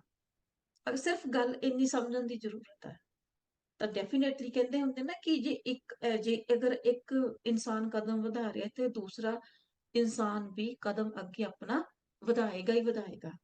ਤੇ ਇਹਦੇ ਵਿੱਚ ਮੈਨੂੰ ਲੱਗਦਾ ਅੰਡਰਸਟੈਂਡਿੰਗ, ਇੱਕ ਦੂਜੇ ਨੂੰ ਰਿਸਪੈਕਟ ਤੇ ਇੱਕ ਕਮਿਊਨੀਕੇਸ਼ਨ ਦਾ ਹੋਣਾ, ਖੁੱਲ ਕੇ, ਜਿੱਥੇ ਅਸੀਂ ਖੁੱਲ ਕੇ ਇੱਕ ਦੂਜੇ ਨੂੰ ਆਪਣੀ ਗੱਲ ਕਹਿ ਸਕੀਏ, ਇਹਨਾਂ ਚੀਜ਼ਾਂ ਦਾ ਹੋਣਾ ਬਹੁਤ ਜ਼ਰੂਰੀ ਆ। ਆਮ ਤੌਰ ਤੇ ਸਾਨੂੰ ਕੀ ਸਿੱਖਿਆ ਦਿੱਤੀ ਜਾਂਦੀ ਆ? ਕੁੜੀਆਂ ਨੂੰ ਵਿਆਹ ਹੋਣ ਵਾਲਾ, ਸੱਸ ਅੱਗੇ ਬੋਲਣਾ ਨਹੀਂ, ਉਹ ਚੁੱਪ ਕਰਕੇ ਜੋ ਵੀ ਕਹੂਗੀ ਚੁੱਪ ਕਰਕੇ ਸੁਣਨਾ, ਉਹਦੇ ਅੱਗੇ ਕੁਝ ਨਹੀਂ ਬੋਲਣਾ। ਜਦੋਂ ਅਸੀਂ ਚੁੱਪ ਰਹਿੰਦੇ ਆ, ਜਿਹੜੀ ਚੀਜ਼ ਸਾਨੂੰ ਚੰਗੀ ਨਹੀਂ ਲੱਗਦੀ, ਅਸੀਂ ਚੁੱਪ ਰਹਿੰਦੇ ਆ, ਉਹਦੇ ਨਾਲ ਉਹਦਾ ਅਸਰ ਕੀ ਹੁੰਦਾ, ਉਹਦਾ ਰਿਜ਼ਲਟ ਕੀ ਹੁੰਦਾ? ਸਾਡੇ ਮਨ ਦੇ ਵਿੱਚ ਕਿਤੇ ਨਾ ਕਿਤੇ ਉਹ ਜਿਹੜੀ ਚੀਜ਼ ਆ, ਉਹ ਮਤਲਬ ਉਹ ਸਾਡੇ ਰਿਸ਼ਤੇ ਦੇ ਵਿੱਚ ਉਹ ਚੀਜ਼ ਜਿਹੜੀ ਆ ਉਹ ਦਰਾਰ ਪੈਦਾ ਕਰਦੀ ਆ, ਦਰਾਰ ਪੈਦਾ ਕਰ ਰਹੀ ਆ। ਤਾਂ ਮੁੜ ਕੇ ਐਟ ਦਾ ਐਂਡ ਕੀ ਹੁੰਦਾ? ਉਹ ਇੱਕ ਲੜਾਈ ਦਾ, ਇੱਕ ਦੂਜੇ ਦੇ ਉੱਪਰ ਜਿਹੜਾ ਹੈਗਾ ਬਲੇਮ ਗੇਮ ਜਿਹੜੀ ਹੈਗੀ ਆ, ਸ਼ੁਰੂ ਹੋ ਜਾਂਦੀ ਆ, ਹਨਾ? ਤਾਂ ਮੈਨੂੰ ਲੱਗਦਾ ਇਸ ਤਰ੍ਹਾਂ ਨਹੀਂ ਹੋਣਾ ਚਾਹੀਦਾ। ਸਮਝਣਾ ਬਹੁਤ ਜ਼ਰੂਰੀ ਹੈ ਇੱਕ ਦੂਜੇ ਨੂੰ, ਕਮਿਊਨੀਕੇਸ਼ਨ, ਇੱਕ ਦੂਜੇ ਨਾਲ ਬਿਲਕੁਲ ਬਿਨਾਂ ਝਿਜਕ ਦੇ ਇੱਕ ਦੂਜੇ ਦੇ ਨਾਲ ਆਪਣੇ ਵਿਚਾਰਾਂ ਨੂੰ ਸਾਂਝਾ ਕਰਨਾ ਬਹੁਤ ਜ਼ਿਆਦਾ ਜ਼ਰੂਰੀ ਹੈ। ਚਾਹੇ ਉਹ ਰਿਸ਼ਤਾ ਇੱਕ ਨੌਂ ਸੱਸ ਦਾ, ਚਾਹੇ ਉਹ ਇੱਕ ਮਾਂ ਤੇ ਧੀ ਦਾ, ਤੇ ਚਾਹੇ ਇੱਕ ਉਹ ਨਨਾਣ ਜਾਂ ਭਰਜਾਈ ਦਾ ਰਿਸ਼ਤਾ। ਇਹ ਰਿਸ਼ਤੇ ਇਹੋ ਜਿਹੇ ਹੋਣੇ ਚਾਹੀਦੇ ਆ ਕਿ ਜਿੱਥੇ ਅਸੀਂ ਬਿਲਕੁਲ ਬੇਝਿਜਕ ਨਿਸੰਗ ਹੋ ਕੇ ਇੱਕ ਦੂਜੇ ਨਾਲ ਅਸੀਂ ਆਪਣੀ ਕੋਈ ਵੀ ਪ੍ਰੋਬਲਮ ਸ਼ੇਅਰ ਕਰ ਸਕੀਏ ਤਾਂ ਡੈਫੀਨੇਟਲੀ ਸਾਡੇ ਰਿਸ਼ਤੇ ਹੋਰ ਜ਼ਿਆਦਾ ਮਜ਼ਬੂਤ ਹੋਣਗੇ ਔਰ ਅਸੀਂ ਇਹਨਾਂ ਰਿਸ਼ਤਿਆਂ ਦੀ ਨਿਗ ਨੂੰ ਅਸੀਂ ਮਾਣ ਸਕਦੇ ਹਾਂ। ਇੱਕ ਮੈਨੂੰ ਹਾਂ 3-4 ਦਿਨ ਪਹਿਲਾਂ ਇੱਕ ਆਰਟੀਕਲ ਪੜ੍ਹ ਰਹੀ ਸੀ ਮੈਂ। ਫੋਰਨਰ ਰਾਈਟਰ ਹੈ, ਆਈ ਥਿੰਕ ਮੈਨੂੰ ਨੇਮ ਤਾਂ ਯਾਦ ਨਹੀਂ, ਪਰ ਉਹਨਾਂ ਦੀ ਇੱਕ ਕੋਟੇਸ਼ਨ ਮੈਨੂੰ ਬੜੀ ਯਾਦ। ਉਹਨਾਂ ਨੇ ਕੀ ਕਿਹਾ, there is a special place in the hell for the women who don't help to other women। ਹੁਣ ਜੇ ਅਸੀਂ ਦਾ ਅਰਥ ਸਮਝੀਏ, ਦੇਖੋ ਕਿੰਨਾ ਡੂੰਘਾ ਆ ਕਿ ਇੱਕ ਔਰਤ, ਇੱਕ ਉਸ ਔਰਤ ਦਾ ਨਰਕ ਦੇ ਵਿੱਚ ਇੱਕ ਸਪੈਸ਼ਲ ਜਗ੍ਹਾ ਵਾ ਜਾਂ ਉਹਦਾ ਸਪੈਸ਼ਲ ਸਥਾਨ ਆ, ਜਿਹੜੀ ਔਰਤ ਦੂਸਰੀ ਔਰਤ ਦੇ ਨਾਲ ਸਹਿਯੋਗ ਜਾਂ ਉਸਨੂੰ ਸਪੋਰਟ ਨਹੀਂ ਕਰਦੀ। ਇੱਕ ਇੱਥੇ ਮੈਂ ਗੱਲ ਹੋਰ ਕਹਿਣਾ ਚਾਹੁੰਦੀ ਹਾਂ, ਆਮ ਤੌਰ ਤੇ ਸ਼ਾਇਦ ਕਿਸੇ ਨੂੰ ਬੁਰੀ ਵੀ ਲੱਗ ਜਾਏ, but this is the bitter truth of our society। ਆਮ ਅਸੀਂ ਸੋਸਾਇਟੀ ਦੇ ਵਿੱਚ ਦੇਖਦੇ ਹਾਂ, ਕਿਸੇ ਔਰਤ ਦਾ ਪਤੀ ਦੀ ਡੈਥ ਹੋ ਗਿਆ, ਮੈਂ ਸ਼ੀ ਇਜ਼ ਵਿਡੋ, ਅਗਰ ਕੋਈ ਔਰਤ ਚਾਈਲਡਲੈਸ ਆ, ਹੁਣ ਮੈਨੂੰ ਇਹ ਦੱਸੋ ਇਹਨਾਂ ਦੋ ਕੰਡੀਸ਼ਨ ਦੇ ਵਿੱਚ ਉਸ ਔਰਤ ਦਾ ਕੀ ਦੋਸ਼ ਹੈ? ਨਾ ਤਾਂ ਉਸਦੇ ਹੱਥ ਵਿੱਚ ਆਪਣੇ ਪਤੀ ਦੀ ਜਿਹੜੀ ਲਾਈਫ ਟਾਈਮ ਆ ਉਸਦੇ ਕੰਟਰੋਲ 'ਚ ਨਹੀਂ ਹੈਗੀ। ਸੈਕਿੰਡ, ਚਾਈਲਡਲੈਸ, ਇਹ ਚੀਜ਼ ਵੀ ਸਾਡੇ ਹੱਥ 'ਚ ਹੈ ਨਹੀਂ। ਇਹ ਦੋਨੇ ਚੀਜ਼ਾਂ ਪਰਮਾਤਮਾ ਦੇ ਹੱਥ ਵਿੱਚ ਆ, ਇਹ ਸਾਡੇ ਹੱਥ ਵਿੱਚ ਨਹੀਂ ਹੈਗੀਆਂ। ਪਰ ਇਹਨਾਂ ਦੋਨਾਂ ਕੰਡੀਸ਼ਨ ਦੇ ਵਿੱਚ ਤੁਸੀਂ ਇਹ ਜ਼ਰੂਰ ਦੇਖੋਗੇ ਕਿ ਔਰਤ ਉਹ ਔਰਤਾਂ ਜ਼ਿਆਦਾ ਸਫਰ ਕਰਦੀਆਂ ਕਿਸ ਵਜ੍ਹਾ ਕਰਕੇ? ਦੂਸਰੀਆਂ ਔਰਤਾਂ ਕਰਕੇ, ਕਿਉਂਕਿ ਉਹਨਾਂ ਨੂੰ ਤਾਨੇ ਮਿਹਣੇ ਇਸ ਤਰ੍ਹਾਂ ਦੇ ਬੋਲ ਬੋਲੇ ਜਾਂਦੇ ਹਨ ਕਿ ਮਤਲਬ ਉਹ ਮੈਂਟਲੀ ਬਹੁਤ ਜ਼ਿਆਦਾ ਡਿਸਟਰਬ ਹੋ ਜਾਂਦੀਆਂ ਹਨ। ਇਹ ਜਿਹੜੇ ਤਾਨੇ ਮਿਹਣੇ ਇਹ ਮਰਦ ਦੁਆਰਾ ਨਹੀਂ ਦਿੱਤੇ ਜਾਂਦੇ, ਇਹ ਦੂਸਰੀਆਂ ਔਰਤਾਂ ਦੁਆਰਾ ਦਿੱਤੇ ਜਾਂਦੇ ਆ।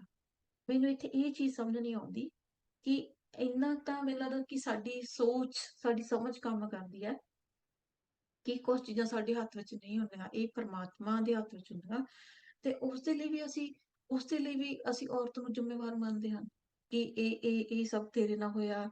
ਉਹਨੂੰ ਇੱਕ ਵਿਚਾਰੀ ਦਾ ਰੂਪ ਦਿੱਤਾ ਜਾਂਦਾ, ਉਸਨੂੰ ਇਹ ਸਮਝਾਇਆ ਜਾਂਦਾ ਕਿ ਤੇਰੀ ਜ਼ਿੰਦਗੀ ਦਾ, ਤੇਰੀ ਲਾਈਫ ਦਾ ਕੋਈ ਮੀਨਿੰਗ ਨਹੀਂ ਹੈ। ਵਾਏ, ਪਰਮਾਤਮਾ ਨੇ ਸਾਨੂੰ ਜ਼ਿੰਦਗੀ ਦਿੱਤੀ ਹੈ, ਇਹ ਜੀਣ ਦੇ ਲਈ ਦਿੱਤੀ ਆ, ਚਾਹੇ ਉਹ ਹਾਲਾਤ ਜਿਹੋ ਜਿਹੇ ਮਰਜ਼ੀ ਹੋਣ। ਪਰ ਇੱਕ ਔਰਤ ਨੂੰ ਹੀ ਦੂਸਰੀ ਔਰਤ ਦੁਆਰਾ ਇਹਨਾਂ ਹਾਲਾਤਾਂ ਦੇ ਵਿੱਚ ਜ਼ਿਆਦਾ ਸਫਰ ਕਰਵਾਇਆ ਜਾਂਦਾ। ਉਹਨਾਂ ਨੂੰ ਤਾਨੇ ਮਿਹਣੇ ਦਿੱਤੇ ਜਾਂਦੇ, ਉਹਨਾਂ ਨੂੰ ਸ਼ੋਸ਼ਣ, ਕੋਈ ਫੰਕਸ਼ਨ ਹੈ ਉਹਨਾਂ ਨੂੰ ਹਮੇਸ਼ਾ ਪਿੱਛੇ ਰੱਖਿਆ ਜਾਂਦਾ, ਨਹੀਂ ਤੂੰ ਨਹੀਂ ਕਰਨਾ, ਤੇਰਾ ਸਾਇਆ ਇਹਨਾਂ ਚੀਜ਼ਾਂ ਲਈ ਅੱਛਾ ਨਹੀਂ ਹੈ, ਇਹ ਤੂੰ ਨਹੀਂ ਕਰ ਸਕਦੀ। ਤਾਂ ਸੋਚ ਕੇ ਦੇਖੋ, ਇਹ ਮਤਲਬ ਇਹਨਾਂ ਚੀਜ਼ਾਂ ਦਾ ਸਾਡੇ ਮੈਂਟਲੀ ਸਾਡੇ ਤੇ ਕਿੰਨਾ ਬੈਡ ਇੰਪੈਕਟ ਪੈਂਦਾ। ਇਹ ਕਿਸੇ ਮਰਦ ਦੁਆਰਾ ਨਹੀਂ, ਇੱਕ ਔਰਤ ਨੂੰ ਹੀ ਇੱਕ ਔਰਤ ਹੀ ਦੂਸਰੀ ਔਰਤ ਨੂੰ ਇਹ ਅਹਿਸਾਸ ਦਿਵਾਉਂਦੀ ਹੈ ਕਿ ਤੂੰ ਆਪਣੇ ਆਪ ਦੇ ਵਿੱਚ ਕੰਪਲੀਟ ਨਹੀਂ ਹੈ। ਬਟ ਇੱਥੇ ਮੈਂ ਇਹ ਕਹਿਣਾ ਚਾਹਾਂਗੀ ਕਿ ਇਸ ਵਿੱਚ ਕਿਸੇ ਦਾ ਵੀ ਦੋਸ਼ ਨਹੀਂ ਹੁੰਦਾ। ਕੁਝ ਚੀਜ਼ਾਂ ਸਾਡੇ ਹੱਥ ਵੱਸ ਨਹੀਂ ਹੁੰਦੀਆਂ।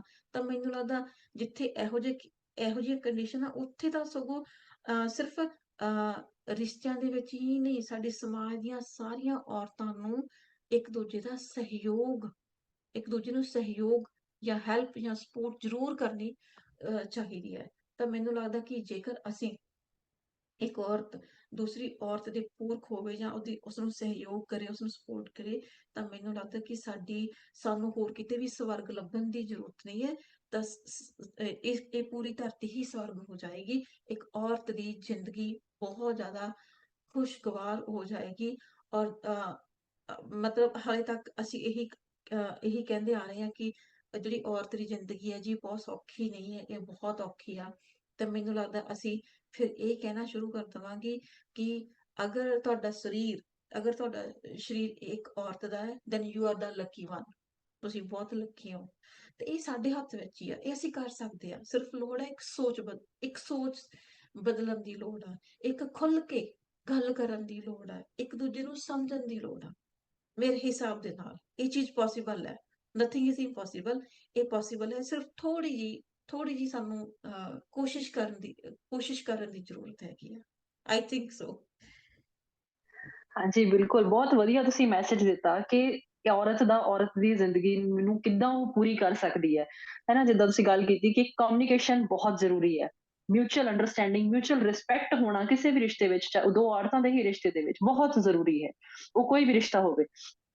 ਤੇ ਬਿਲਕੁਲ ਜਿਸ ਤਰ੍ਹਾਂ ਕਿ ਹੁਣ ਤੁਸੀਂ ਗੱਲ ਵੀ ਕੀਤੀ ਕਿ ਇਹ ਹੈ ਨਾ, ਇੱਕ ਬਹੁਤ ਟੱਚਿੰਗ ਲਾਈਨ ਮੈਨੂੰ ਤੁਹਾਡੀ ਲੱਗੀ ਕਿ ਔਰਤ ਨੂੰ ਔਰਤ ਦੇ ਦੁਆਰਾ ਹੀ ਤਾਨੇ ਦਿੱਤੇ ਜਾਂਦੇ ਕਿ ਉਹ ਬਾਂਝ ਹੈ ਜਾਂ ਉਹ ਵਿਧਵਾ ਹੈ, ਕਿਸੇ ਕਿਸੇ ਵੀ ਤਰ੍ਹਾਂ, ਹੈ ਨਾ? ਤੇ ਪਰ ਇਹ ਵਾਕਈ ਦੁਖਦ ਹੈ ਨਾ? ਸਾਨੂੰ ਸਮਝਣਾ ਚਾਹੀਦਾ ਹੈ, ਸਾਨੂੰ ਇੱਕ ਔਰਤ ਦੀ ਪਾਵਰ ਬਣਨਾ ਚਾਹੀਦਾ ਹੈ, ਨਾ ਕਿ ਉਹਨੂੰ ਪਿੱਛੇ ਧਕੇਲਣ ਵਿੱਚ, ਉਹਨੂੰ ਮੈਂਟਲੀ ਹਰਾਸ ਕਰਨ ਦੇ ਵਿੱਚ ਉਹਦਾ ਬੜਾਵਾ ਦੇਣਾ ਚਾਹੀਦਾ। ਬਿਲਕੁਲ, ਇਹ ਹਾਂਜੀ ਮਤਲਬ ਤੁਸੀਂ ਇੱਥੇ ਇਹ ਸਮਝਣ ਦੀ ਜ਼ਰੂਰਤ ਹੈ ਕਿ ਅਗਰ ਸਪੋਜ਼ ਅਗਰ ਕਿਸੇ ਔਰਤ ਦਾ ਪਤੀ ਨਹੀਂ ਹੈ, ਤੁਸੀਂ ਸੋਚੋ ਉਹ ਪਹਿਲਾਂ ਹੀ ਕਿੰਨੇ ਮੈਂਟਲ ਡਿਪਰੈਸ਼ਨ ਦੇ ਵਿੱਚੋਂ ਉਹ ਗੁਜ਼ਰ ਰਹੀ ਆ, ਤੇ ਅਗਰ ਅਸੀਂ ਉਸਨੂੰ ਹੋਰ ਚਾਰ ਗੱਲਾਂ ਸੁਣਾਵਾਂਗੇ ਕਿ ਦੇਖੋ ਉਸਦੀ ਲਾਈਫ ਦੇ ਪ੍ਰਤੀ ਉਸਦਾ ਨਜ਼ਰੀਆ ਕੀ ਹੋਏਗਾ। ਉਸਨੂੰ ਇਹ ਲੱਗੇਗਾ ਕਿ ਜਿਹੜੀ ਇਹ ਲਾਈਫ ਆ ਮਤਲਬ ਇਹ ਬੇਕਾਰ ਆ, ਮੇਰੀ ਲਾਈਫ ਬੇਕਾਰ ਆ, ਹਨਾ? ਬਟ ਦੂਸਰੇ ਪਾਸੇ ਇਹ ਜਿਹੜਾ ਇਹ ਲਾਈਫ ਹੈ ਪਰਮਾਤਮਾ ਦੀ ਦਿੱਤੀ ਹੋਈ ਸਭ ਤੋਂ ਇੱਕ ਕਹਿੰਦੇ ਹੁੰਦੇ ਆ ਇੱਕ ਬਹੁਤ ਅੱਛੀ ਸੁਗਾਤ ਆ। ਔਰ ਸਾਨੂੰ ਤਾਂ ਇਹ ਹਮੇਸ਼ਾ ਅਸੀਂ ਕਹਿੰਦੇ ਆ ਕਿ ਸਾਨੂੰ ਇੱਕ ਇੱਕ ਪਲ ਜਿਹੜਾ ਹੈਗਾ ਆਪਾਂ ਨੂੰ ਸਾਨੂੰ ਆਪਣਾ ਜੀਣਾ ਚਾਹੀਦਾ ਵਾ।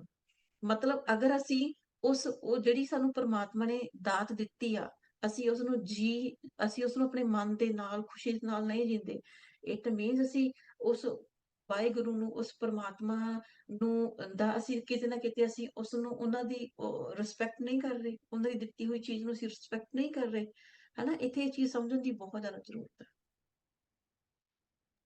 ਬਿਲਕੁਲ, ਬਿਲਕੁਲ ਸਹੀ ਕਿ ਸਾਨੂੰ ਆਪਣੇ ਅਧਿਕਾਰਾਂ ਦੇ ਬਾਰੇ ਵੀ ਗੱਲ ਕਰਨੀ ਚਾਹੀਦੀ ਹੈ ਕਿ ਹਾਂ, women rights are human rights. ਜਿਹੜੇ ਵੀ ਅੱਜ ਕੱਲ੍ਹ ਸਰਕਾਰ ਬਣਾ ਰਹੀ ਹੈ, ਕੁਛ ਵੀ ਹੋ ਰਿਹਾ, ਉਹ ਸਾਰੇ ਤੇ ਸਾਰੇ ਇਨਸਾਨ ਦੇ ਰਾਈਟ ਹੈ, ਉਹ ਹਰ ਇੱਕ ਦੋਨੋਂ ਹੀ ਪੱਖਾਂ ਦੇ ਰਾਈਟਸ ਹੈ, ਮੇਲ ਫੀਮੇਲ ਦੋਨਾਂ ਦੇ ਲਈ। ਔਰ ਜਿਹੜੇ ਹਿਊਮਨ ਰਾਈਟਸ ਹੈ ਉਹ ਵਿਮਨ ਰਾਈਟ ਹੈ ਨਾ? ਵਿਮਨ ਨੂੰ ਕੋਈ ਅਲੱਗ ਤੋਂ ਅਧਿਕਾਰ ਦੀ ਕਦੇ ਉਹਨੇ ਡਿਮਾਂਡ ਨਹੀਂ ਕੀਤੀ, ਲੇਕਿਨ ਹਾਂ, ਇੱਕ ਜਿਹੜਾ ਇਨਸਾਨ ਨੂੰ ਅਧਿਕਾਰ ਆ ਉਹ ਸਾਰੇ ਇੱਕ ਔਰਤ ਨੂੰ ਵੀ ਹੈਗੇ ਆ ਤੇ ਹੋਣੇ ਵੀ ਚਾਹੀਦੇ ਆ। ਤੇ ਬਹੁਤ ਹੀ ਵਧੀਆ ਲੱਗਾ ਤੁਹਾਡੇ ਨਾਲ ਇਹ ਵਾਲੀ ਡਿਸਕਸ਼ਨ ਕਰਕੇ। ਤੇ ਹੁਣ ਅਸੀਂ ਗੱਲ ਕਰ ਰਹੇ ਹਾਂ ਕਿ ਆਪਸ ਦੇ ਵਿੱਚ ਕਮਿਊਨੀਕੇਸ਼ਨ ਕਰ ਨਹੀਂ ਪਾਉਂਦੀਆਂ ਔਰਤਾਂ, ਕਿਉਂ? ਕਿਉਂਕਿ ਕਈ ਵਾਰੀ ਜਿੱਦਾਂ ਤੁਸੀਂ ਵੀ ਗੱਲ ਕੀਤੀ ਕਿ ਮਦਰ ਤੋਂ ਹੀ ਇਹ ਸਿੱਖਿਆ ਮਿਲ ਜਾਂਦੀ ਆ ਵੀ ਸਹੁਰੇ ਘਰ ਜਾ ਕੇ ਅੱਗੇ ਕੋਈ ਗੱਲ ਨਹੀਂ ਕਰਨੀ, ਹੈ ਨਾ? ਤੁਹਾਡੇ ਆਨਸਰ ਕਰਨ ਨੂੰ ਵੀ ਕਈ ਵਾਰੀ ਬਹਿਸ ਦਾ ਨਾਮ ਦੇ ਦਿੱਤਾ ਜਾਂਦਾ ਕਿ ਬਹਿਸ ਕੀਤੀ ਜਾ ਰਹੀ ਹੈ ਨਾ? ਉਹਨੂੰ ਇਹ ਨਹੀਂ ਸਮਝਿਆ ਜਾਂਦਾ ਕਿ ਬੰਦਾ ਆਪਣਾ ਪੱਖ ਰੱਖ ਰਿਹਾ।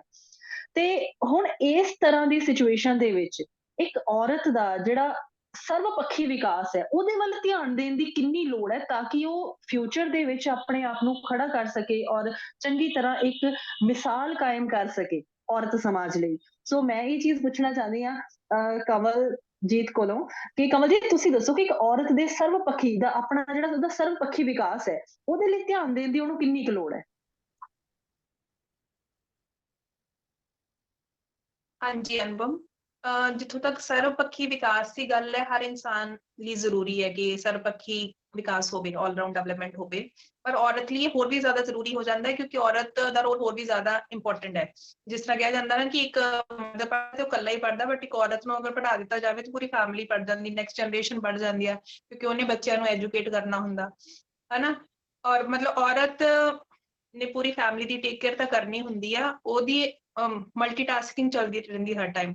ਵਰਕਿੰਗ ਵੂਮੈਨ ਬਾਹਰ ਵੀ ਕੰਮ ਕਰਦੀਆਂ, ਬਿਜ਼ਨਸ ਵੀ, ਫੈਮਿਲੀ ਨਾਲ ਫਿਰ ਵੀ ਦੇਖਣੀ ਆ। ਮਰਦ ਬਾਹਰ ਕੰਮ ਕਰਨ ਜਾਂਦੇ ਤੇ ਆ ਕੇ ਉਹਨਾਂ ਨੂੰ ਖਾਣਾ, ਬੱਚੇ ਦੀ ਟੇਕ ਕੇਅਰ ਦੀ ਟੈਨਸ਼ਨ ਨਹੀਂ ਹੁੰਦੀ, ਪਰ ਲੇਡੀਜ਼ ਨੂੰ ਹੁੰਦੀ ਹੈ। ਉਹ ਅਗਰ ਹੋਮ ਮੇਕਰ ਵੀ ਹੈ ਤੇ ਸਵੇਰ ਤੋਂ ਲੈ ਕੇ ਰਾਤ ਤੋਂ ਬੈੱਡ ਤੱਕ ਜਾਣ ਤੱਕ ਔਨ ਡਿਊਟੀ ਹੈ, ਕਦੇ ਵੀ ਫ੍ਰੀ ਨਹੀਂ ਹੈ। ਕਦੀ ਕਿਸੇ ਐਲਡਰ ਨੂੰ ਦੇਖਣਾ, ਕਦੀ ਕਿਸੇ ਬੱਚੇ ਨੂੰ ਦੇਖਣਾ, ਤੇ ਉਹਦੇ ਲਈ ਪਹਿਲੇ ਉਹਨਾਂ ਨੂੰ ਖੁਦ ਆਪਣੀ ਗਰੋਥ ਪੂਰੀ ਡਿਵੈਲਪਮੈਂਟ ਹੋਏਗੀ, ਸਾਰੇ ਕੰਮ ਕਰ ਸਕਣ। ਉਹਦੇ ਚ ਬੇਸਿਕਲੀ ਸਭ ਤੋਂ ਪਹਿਲੇ ਫਿਜ਼ੀਕਲ ਹੈਲਥ ਇੰਪੋਰਟੈਂਟ ਹੈ ਆਈ ਫੀਲ, ਕਿਉਂਕਿ ਫਿਜ਼ੀਕਲੀ ਅਗਰ ਫਿਟ ਨਹੀਂ ਹੈ ਔਰਤ, ਜਿਸ ਤਰ੍ਹਾਂ ਕਿਹਾ ਜਾਂਦਾ ਇੱਕ ਤੰਦਰੁਸਤ ਸਰੀਰ ਦੇ ਵਿੱਚ ਹੀ ਤੰਦਰੁਸਤ ਮਨ ਰਹਿੰਦਾ, ਤੇ ਅਗਰ ਬੋਡੀ ਹੀ ਫਿਟ ਨਹੀਂ ਹੈ, ਤੰਦਰੁਸਤ ਨਹੀਂ ਹੈ, ਤੇ ਮਨ ਤੰਦਰੁਸਤ ਨਹੀਂ ਹੋ ਪਾਏਗਾ, ਹੈ ਨਾ। ਔਰ ਫਿਜ਼ੀਕਲੀ ਫਿਟ ਹੋਣਾ ਬਹੁਤ ਜ਼ਰੂਰੀ ਹੈ। ਇਸ ਲਈ ਲੇਡੀ ਨੂੰ ਚਾਹੀਦਾ ਕਿ ਉਹ ਆਪਣੀ ਫਿਜ਼ੀਕਲ ਹੈਲਥ ਵੱਲ ਧਿਆਨ ਦੇ, ਕਿ ਉਹ ਅੱਛੀ ਹੋਣੀ ਚਾਹੀਦੀ ਹੈ ਬਹੁਤ ਜ਼ਿਆਦਾ, ਆਪਣੀ ਨਿਊਟ੍ਰੀਸ਼ਨ ਦਾ ਧਿਆਨ ਰੱਖੇ, ਐਡਿਕੁਏਟ ਰੈਸਟ ਪੋਜ਼ਿਟਿਵ ਰੱਖੇ, ਫਿਰ ਉਸ ਤੋਂ ਬਾਅਦ ਉਹ ਆਪਣੀ ਮੈਂਟਲ, ਇਮੋਸ਼ਨਲ ਤੇ ਇੰਟੈਲੈਕਚੁਅਲ ਹੈਲਥ ਵੱਲ ਵੀ ਧਿਆਨ ਦੇਵੇ। ਇਮੋਸ਼ਨਲੀ ਸਟੇਬਲ ਹੋਣੀ ਚਾਹੀਦੀ ਲੇਡੀ, ਤਾਂ ਉਹ ਰੋਜ਼ ਛੋਟੀਆਂ ਮੋਟੀਆਂ ਜੋ ਪ੍ਰੋਬਲਮਸ ਆਉਂਦੀਆਂ ਉਹਨਾਂ ਨੂੰ ਬੜੇ ਆਰਾਮ ਨਾਲ ਟੈਕਲ ਕਰ ਸਕਦੀ ਹੈ। ਉਹ ਅਪਸੈਟ ਨਹੀਂ ਹੋਏਗੀ ਹਰ ਛੋਟੀ ਵੱਡੀ ਚੀਜ਼ ਤੇ। ਮੈਂਟਲੀ ਸਟਰੋਂਗ ਹੋਏਗੀ ਤਾਂ ਡਿਪਰੈਸ਼ਨ ਐਂਡ ਐਂਗਜ਼ਾਇਟੀ ਤੋਂ ਬਚੀ ਰਹੇਗੀ, ਕਿਉਂਕਿ ਐਸੀ ਸਿਚੁਏਸ਼ਨ ਅੱਜ ਕੱਲ੍ਹ ਦੇ ਦੌਰ 'ਚ ਹਰ ਬੰਦੇ ਦੀ ਲਾਈਫ 'ਚ ਆ ਰਹੀ ਹੈ ਜਿੱਥੋਂ ਡਿਪਰੈਸ਼ਨ ਪੈਦਾ ਹੁੰਦਾ, ਹਨਾ, ਐਂਗਜ਼ਾਇਟੀ ਆ ਜਾਂਦੀ ਆ, ਬੰਦਾ ਟੈਕਲ ਨਹੀਂ ਕਰ ਪਾਉਂਦਾ ਬਹੁਤ ਸਾਰੀ ਸਿਚੁਏਸ਼ਨ ਨੂੰ, ਕਿਉਂਕਿ ਮੈਂਟਲੀ ਸਟਰੋਂਗ ਨਹੀਂ ਹੈ ਅੱਜ ਕੱਲ੍ਹ ਦੇ ਲੇਡੀਜ਼ ਵੀ।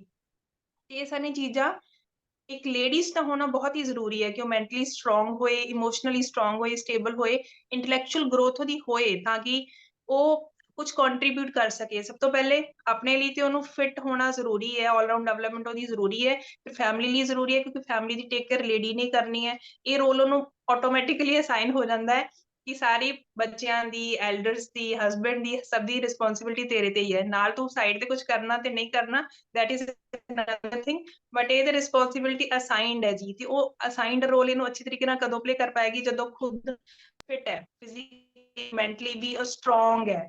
ਇਸ ਲਈ ਉਹਦੇ ਲਈ ਇਹ ਜ਼ਿਆਦਾ ਜ਼ਰੂਰੀ ਹੋ ਜਾਂਦਾ। ਜਿਸ ਤਰ੍ਹਾਂ ਥਾਮਸ ਐਡੀਸਨ ਦੀ ਐਗਜ਼ਾਮਪਲ ਲਈਏ, ਸਕੂਲ ਵਾਲੇ ਨਹੀਂ ਹੈਂਡਲ ਕਰ ਪਾਏ ਉਹਨਾਂ ਨੂੰ, ਕਿ ਉਹਨੂੰ ਨਿਕਾਲ ਦਿੱਤਾ ਗਿਆ ਕਿ ਮੈਂਟਲੀ ਡੈਫੀਸ਼ੀਐਂਸੀ ਦੀ ਵਜ੍ਹਾ ਨਾਲ, ਕਿ ਮੈਂਟਲੀ ਇਲ ਹੈ ਤੁਹਾਡਾ ਬੱਚਾ। ਬਟ ਮਦਰ ਨੇ ਕਿੰਨਾ ਵਾਈਜ਼ ਡਿਸੀਜਨ ਲਿਆ ਕਿ ਇਹ ਫੈਕਟ ਨਹੀਂ ਦੱਸਿਆ, ਔਰ ਇਹਨੂੰ ਐਕਸੈਪਟ ਵੀ ਨਹੀਂ ਕੀਤਾ ਇਸ ਫੈਕਟ ਨੂੰ। ਉਹਨੇ ਕਿਹਾ ਮੇਰਾ ਬੱਚਾ ਜੀਨੀਅਸ ਹੈ, ਇਹਨੂੰ ਸਕੂਲ ਵਾਲੇ ਨਹੀਂ ਪੜ੍ਹਾ ਸਕਦੇ, ਔਰ ਇਸ ਤਰ੍ਹਾਂ ਨਾਲ ਪੜ੍ਹਾਇਆ, ਐਜੂਕੇਟ ਕੀਤਾ, ਜੋ ਇੰਨਾ ਵੱਡਾ ਸਾਇੰਟਿਸਟ ਦੇ ਦਿੱਤਾ। ਅਗਰ ਉਹ ਮਦਰ 'ਚ ਵਿਜ਼ਡਮ ਨਾ ਹੁੰਦੀ, ਉਹ ਸਟਰੋਂਗ ਨਾ ਹੁੰਦੀ, ਉਹ ਵੀ ਆਪਣਾ ਦਿਲ ਛੱਡ ਜਾਂਦੇ ਕਿ ਹਾਂ ਮੇਰਾ ਬੱਚਾ ਇਸ ਤਰ੍ਹਾਂ ਹੈ, ਇਹ ਨਹੀਂ ਪੜ੍ਹ ਪਾਏਗਾ, ਇਹ ਕੁਛ ਨਹੀਂ ਕਰ ਪਾਏਗਾ। ਤੇ ਅੱਜ ਸ਼ਾਇਦ ਐਡੀਸਨ ਵੀ ਇੱਥੇ ਨਾ ਹੁੰਦਾ, ਉਹ ਸਭ ਨਾ ਕਰ ਪਾਉਂਦਾ, ਉਹ ਡਿਸਕਵਰੀਜ਼ ਨਾ ਕਰ ਪਾਉਂਦਾ ਜਿਹੜੀਆਂ ਉਹਨਾਂ ਨੇ ਕੀਤੀਆਂ। ਇਸ ਲਈ as a mother, as a lady, ਸਾਡਾ ਰੋਲ ਮਲਟੀਟਾਸਕਿੰਗ ਹਰ ਵੇਲੇ ਕਰਨੀ ਹੁੰਦੀ ਹੈ, ਹਰ ਰੋਜ਼ ਕਰਨੀ ਹੁੰਦੀ ਹੈ, ਤੇ ਉਹਦੇ ਲਈ ਆਲ ਰਾਊਂਡ ਡਿਵੈਲਪਮੈਂਟ ਜ਼ਰੂਰੀ ਹੈ। ਤੇ ਇਹ ਲੇਡੀਜ਼ ਨੂੰ ਹੀ ਚਾਹੀਦਾ ਕਿ ਉਹ ਡਿਵੈਲਪ ਕਰਨ, ਆਪਣੇ ਆਪ ਨੂੰ ਥੋੜਾ ਜਿਹਾ ਟਾਈਮ ਦੇਣ ਡੇਲੀ, ਤਾਂ ਕਿ ਉਹ ਗਰੋਥ ਹੁੰਦੇ, ਕਿਤੇ ਵੀ ਉਹ ਰੁਕੇ ਨਾ ਗਰੋਥ, ਹਨਾ, ਅੱਗੇ ਅੱਗੇ ਉਹਨਾਂ ਦਾ ਮਾਈਂਡ ਹੋਰ ਗਰੋ ਕਰਦਾ ਜਾਏ, ਤਾਂ ਕਿ ਉਹ ਸਾਰੀਆਂ ਚੀਜ਼ਾਂ ਸਹੀ ਢੰਗ ਨਾਲ ਟੈਕਲ ਕਰ ਸਕਣ। Thank you. ਹਾਂਜੀ, ਬਹੁਤ ਵਧੀਆ ਤੁਸੀਂ ਐਗਜ਼ਾਮਪਲਸ ਵੀ ਦਿੱਤੀਆਂ। ਤੇ ਬਿਲਕੁਲ ਥਾਮਸ ਐਡੀਸਨ ਦੀ ਤੁਸੀਂ ਇੰਨੀ ਵਧੀਆ ਐਗਜ਼ਾਮਪਲ ਦਿੱਤੀ ਹੈ ਨਾ, ਕਿ ਇੱਕ ਔਰਤ ਹੀ ਸੀ ਉਹਨਾਂ ਦੀ ਲਾਈਫ ਦੇ ਵਿੱਚ ਜਿਹਨੇ ਉਹਨੂੰ ਇੰਨਾ ਮਹਾਨ ਸਾਇੰਟਿਸਟ ਬਣਨ ਦੇ ਵਿੱਚ ਮਦਦ ਕੀਤੀ, ਔਰ ਸਾਡਾ ਸਮਾਜ ਦਾ ਕਿੰਨਾ ਭਲਾ ਕੀਤਾ, ਹੈ ਨਾ। ਤਾਂ ਬਹੁਤ ਹੀ ਚੰਗੇ ਤਰੀਕੇ ਦੇ ਨਾਲ ਤੁਸੀਂ ਆਹ ਚੀਜ਼ਾਂ ਐਕਸਪਲੇਨ ਕੀਤੀਆਂ। ਤੇ ਮੈਂ ਇਹ ਚੀਜ਼, ਇੱਕ ਮੈਨੂੰ ਇਹਨਾਂ ਗੱਲਾਂ ਤੋਂ ਮੈਨੂੰ ਇੱਕ ਚੀਜ਼ ਖਿਆਲ ਆ ਰਹੀ ਕਿ ਸਾਡੀ ਓਵਰਆਲ ਡਿਵੈਲਪਮੈਂਟ ਤਾਂ ਬਹੁਤ ਜ਼ਰੂਰੀ ਹੈ, ਹਰ ਚੀਜ਼ ਜ਼ਰੂਰੀ ਹੈ ਨਾ। ਮੈਂ ਇੱਕ ਸਟੋਰੀ ਸ਼ੇਅਰ ਕਰਨਾ ਚਾਹਨੀ ਛੋਟੀ ਜਿਹੀ। ਇੱਕ ਆਰਡੀਨਰੀ ਲੜਕੀ ਸੀ, ਬਿਲਕੁਲ ਨਾਰਮਲ, ਸਧਾਰਨ ਰੰਗ ਰੂਪ, ਸਧਾਰਨ ਐਜੂਕੇਸ਼ਨ, ਕੁਝ ਵੀ ਉਹਦੇ ਵਿੱਚ ਖਾਸ ਨਹੀਂ ਸੀ। ਉਹ ਜੌਬ ਕਰਦੀ ਸੀ, ਪਰ ਉਹਦਾ ਰੂਟੀਨ ਬਿਲਕੁਲ ਨਾਰਮਲ, ਕੋਈ ਉਹਨੂੰ ਐਪਰੀਸ਼ੀਏਟ ਨਹੀਂ ਕਰਦਾ, ਉਹ ਖੁਦ ਵੀ ਆਪਣੇ ਆਪ ਨੂੰ ਇਸ ਲਾਇਕ ਨਹੀਂ ਸਮਝਦੀ ਸੀ ਕਿ ਕੋਈ ਉਹਨੂੰ ਐਪਰੀਸ਼ੀਏਟ ਕਰੇ, ਬਸ ਸਰਵਾਈਵ ਕਰ ਰਹੀ ਸੀ, ਹੈ ਨਾ। ਇੱਕ ਦਿਨ ਸਵੇਰੇ ਆਫਿਸ ਜਾਂਦੇ ਹੋਏ ਉਹਨੇ ਦੇਖਿਆ ਕਿ ਰਸਤੇ ਵਿੱਚ ਇੱਕ ਨਵੀਂ ਦੁਕਾਨ ਖੁੱਲੀ ਹੈ, ਜਿੱਥੇ ਕਿ ਟੋਪੀਆਂ ਵਿਕਦੀਆਂ, ਹੈਟਸ ਵਿਕ ਰਹੀਆਂ। ਤੇ ਉਹ ਵੀ ਚਲੋ ਆਊਟ ਆਫ ਕਿਉਰਿਓਸਿਟੀ ਅੰਦਰ ਚਲੀ ਜਾਂਦੀ ਹੈ, ਤੇ ਉੱਥੇ ਦੇਖਦੀ ਹੈ ਕਿ ਕੁਝ ਕਸਟਮਰ ਖਰੀਦ ਰਹੇ ਆ, ਉਹ ਲਗਾ ਕੇ ਦੇਖ ਰਹੇ ਸਿਰ ਤੇ ਆਪਣੇ ਟੋਪੀਆਂ ਡਿਫਰੈਂਟ ਜਿਹੜੀਆਂ ਲੈ ਰਹੀਆਂ। ਉੱਥੇ ਹੀ ਇੱਕ ਬੱਚਾ ਆਪਣੀ ਮੰਮੀ ਦੇ ਨਾਲ ਵੀ ਆਇਆ ਹੋਇਆ ਹੈ ਨਾ, ਉਹਦੀ ਮਦਰ ਉਹਨੂੰ ਟੋਪੀ ਲੈ ਕੇ ਦੇ ਰਹੀ ਹੈ, ਤੇ ਉਹ ਵੀ ਇਸੇ ਤਰ੍ਹਾਂ ਇੱਕ ਟੋਪੀ ਚੱਕਦੀ ਹੈ ਤੇ ਆਪਣੇ ਸਿਰ ਤੇ ਰੱਖ ਕੇ ਦੇਖਦੀ ਹੈ। ਅਚਾਨਕ ਉਸ ਛੋਟੇ ਜਿਹੇ ਬੱਚੇ ਦਾ ਧਿਆਨ ਉਹਦੇ ਤੇ ਜਾਂਦਾ ਹੈ, ਤੇ ਉਹ ਕਹਿੰਦੀ ਹੈ ਕਿ ਉਹ ਬੱਚਾ ਕਹਿੰਦਾ ਆ ਕਿ ਤੁਸੀਂ ਬਹੁਤ ਸੋਹਣੇ ਲੱਗ ਰਹੇ ਹੋ ਇਸ ਟੋਪੀ ਦੇ ਵਿੱਚ, ਇਸ ਹੈਟ ਦੇ ਵਿੱਚ। ਤੇ ਉਹਨੂੰ ਸੁਣ ਕੇ ਬੜੀ ਖੁਸ਼ੀ ਹੋਈ, ਕਿਉਂਕਿ ਉਹਨੂੰ ਸ਼ਾਇਦ ਪਹਿਲੀ ਵਾਰ ਕਿਸੇ ਨੇ ਐਪਰੀਸ਼ੀਏਟ ਕੀਤਾ ਸੀ। ਨਾਲ ਹੀ ਉਹਦੀ ਮਦਰ, ਉਸ ਬੱਚੇ ਦੀ ਮਦਰ ਵੀ ਕਹਿੰਦੀ ਕਿ ਹਾਂ ਇਹ ਬਹੁਤ ਸੂਟ ਕਰ ਰਹੀ ਹੈ ਤੁਹਾਡੇ ਤੇ, ਹੈ ਨਾ। ਤੇ ਨਾਲ ਹੀ ਫਿਰ ਦੁਕਾਨਦਾਰ ਵੀ ਆ ਗਿਆ ਕਿ ਹਾਂਜੀ ਇਹ ਤਾਂ ਤੁਹਾਨੂੰ ਬਹੁਤ ਵਧੀਆ ਤਰ੍ਹਾਂ ਤੁਹਾਡੇ ਸਿਰ ਤੇ ਜੱਚ ਰਹੀ, ਜਿਵੇਂ ਤੁਹਾਡੇ ਲਈ ਹੀ ਬਣੀ ਹੋਵੇ।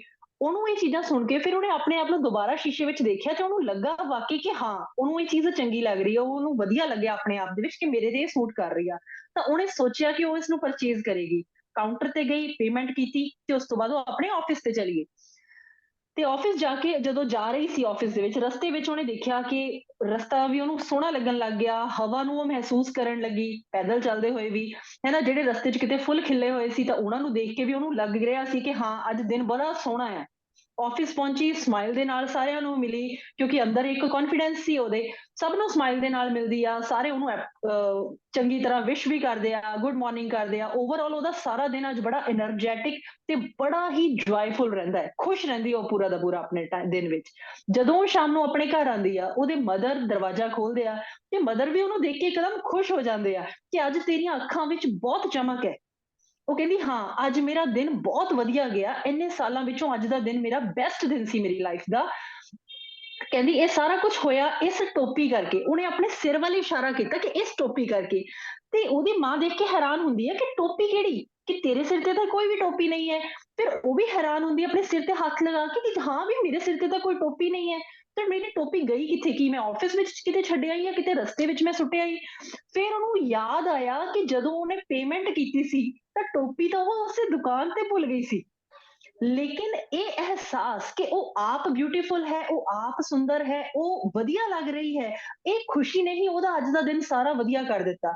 ਸੋ ਅਸੀਂ ਆਪਣੇ ਬਾਰੇ ਕੀ ਸੋਚਦੇ ਹਾਂ, ਸਾਡੀ ਆਪਣੀ ਸੈਲਫ ਐਸਟੀਮ ਕੀ ਹੈ, ਅਸੀਂ ਆਪਣੇ ਆਪ ਦੇ ਬਾਰੇ ਸਾਡਾ ਆਪਣਾ ਵਿਚਾਰ ਕੀ ਹੈ, ਉਹ ਬਹੁਤ ਮਹੱਤਵਪੂਰਨ ਹੈ। ਸਾਡੀ ਆਪਣੀ ਲਾਈਫ ਉਹਦੇ ਨਾਲ ਵਧੀਆ ਹੋ ਸਕਦੀ ਹੈ, ਤੇ ਜਦੋਂ ਸਾਡੀ ਲਾਈਫ ਵਧੀਆ ਹੋਗੀ, ਸਾਡਾ ਆਪਣੇ ਲਈ ਨਜ਼ਰੀਆ ਵਧੀਆ ਹੋ ਗਿਆ, ਤਾਂ ਦੁਨੀਆ ਦਾ ਨਜ਼ਰੀਆ ਆਪਣੇ ਆਪ ਬਦਲ ਜਾਏਗਾ। ਸੋ ਆਪਣੇ ਤੇ ਯਕੀਨ ਰੱਖੋ, ਹੈ ਨਾ, ਔਰ ਆਪਣੇ ਆਪ ਨੂੰ ਬੈਸਟ ਦਿਨ ਬਾਏ ਦਿਨ ਬੈਸਟ ਤੋਂ ਬੈਸਟ ਕਰਦੇ ਜਾਓ। ਤੇ ਤੁਹਾਨੂੰ ਅੱਜ ਦਾ ਇਹ ਸੈਸ਼ਨ, ਅੱਜ ਦੀ ਡਿਸਕਸ਼ਨ ਵਧੀਆ ਲੱਗੀ ਹੋਏ ਤਾਂ ਜਰੂਰ ਲਾਈਕ, ਸ਼ੇਅਰ ਤੇ ਸਬਸਕ੍ਰਾਈਬ ਕਰੋ ਇਸ ਚੈਨਲ ਨੂੰ, ਤੇ ਸ਼ੇਅਰ ਕਰੋ ਤਾਂ ਕਿ ਅਸੀਂ ਆਪਣੇ ਵਿਚਾਰ, ਆਪਣੀਆਂ ਗੱਲਾਂ ਹੋਰਾਂ ਤੱਕ ਪਹੁੰਚਾ ਸਕੀਏ। ਤੇ ਤੁਹਾਡੇ ਜਿਹੜੇ ਵੀ ਸੁਝਾਅ ਹੈ ਉਹਨਾਂ ਦਾ ਮੋਸਟ ਵੈਲਕਮ ਹੈ। ਤੁਸੀਂ ਕਮੈਂਟਸ ਦੇ ਰਾਹੀਂ ਸਾਰਿਆਂ ਨੂੰ ਹੈਪੀ ਵਿਮਨਸ ਡੇ ਵਿਸ਼ ਕਰ ਸਕਦੇ ਹੋ। ਸੋ ਬਹੁਤ ਬਹੁਤ ਧੰਨਵਾਦ ਤੁਹਾਡਾ ਦੋਨਾਂ ਦਾ, ਮੁਨੀਤ ਤੇ ਕਮਲਜੀਤ, ਬਹੁਤ ਬਹੁਤ ਧੰਨਵਾਦ, ਤੁਸੀਂ ਅੱਜ ਇਸ ਦਾ ਪਾਰਟ ਬਣੇ, ਤੇ ਸਾਰਿਆਂ ਨੂੰ ਬਹੁਤ ਬਹੁਤ ਧੰਨਵਾਦ। ਅਨੁਪਮ, ਇੱਥੇ ਮੈਂ ਇੱਕ ਹੋਰ ਚੀਜ਼ ਹੈਪੀ ਕਹਿਣਾ ਵਿਮਨਸ ਚਾਹੁੰਦੀ ਡੇ। ਹਾਂ। ਅਨੁਪਮ, ਇੱਥੇ ਮੈਂ ਹਾਂਜੀ ਇੱਕ ਹੋਰ ਚੀਜ਼ ਮੈਂ ਸਾਰੀਆਂ ਹਾਂਜੀ ਹਾਂਜੀ ਆਪਣੀਆਂ ਸਾਰੀਆਂ ਭੈਣਾਂ ਨੂੰ, ਸਾਰੀਆਂ ਵੂਮਨਸ ਨੂੰ ਇਹ ਚੀਜ਼ ਕਹਿਣਾ ਚਾਹੁੰਦੀ ਹਾਂ that we will not going to make a special place in hell, right? ਅਸੀਂ hell ਦੇ ਵਿੱਚ ਅਸੀਂ special ਬਿਲਕੁਲ place ਨਹੀਂ ਬਣਾਉਣੀ। ਅਸੀਂ ਇੱਕ ਦੂਜੇ ਦੇ ਦਿਲ ਦੇ ਵਿੱਚ ਅਸੀਂ special place ਬਣਾਉਣੀ ਆ, not in hell but in heart, right? ਇੱਥੇ ਮੈਂ ਜ਼ਰੂਰ ਕਹਿਣਾ ਬਿਲਕੁਲ ਬਿਲਕੁਲ ਚਾਹਾਂਗੀ ਕਿ ਪਲੀਜ਼ ਇੱਕ ਦੂਜੇ ਦਾ ਸਹਿਯੋਗ ਕਰੋ, ਇੱਕ ਦੂਜੇ ਨੂੰ ਸਪੋਰਟ ਕਰੋ, ਚਾਹੇ ਕੋਈ ਵੀ ਕਿਸੇ ਵੀ ਕੰਡੀਸ਼ਨ ਦੇ ਵਿੱਚ ਹੈਗੀ ਆ। ਇੱਕ ਦੂਜੇ ਦਾ, ਸਾਨੂੰ ਇੱਕ ਦੂਜੇ ਦੇ ਸਹਿਯੋਗ ਦੀ ਬਹੁਤ ਜ਼ਿਆਦਾ ਜ਼ਰੂਰਤ ਵੀ ਹੈ, ਔਰ ਸਾਨੂੰ ਕਰਨੀ ਵੀ ਚਾਹੀਦੀ ਹੈ। ਇੱਥੇ ਮੈਂ ਸਭ ਨੂੰ ਇਹੀ ਰਿਕੁਐਸਟ ਕਰਾਂਗੀ। ਹਾਂਜੀ, thank you. Thank happy you. Women's day ਸਾਰਿਆਂ ਨੂੰ ਇੱਕ ਵਾਰੀ ਫੇਰ। ਧੰਨਵਾਦ।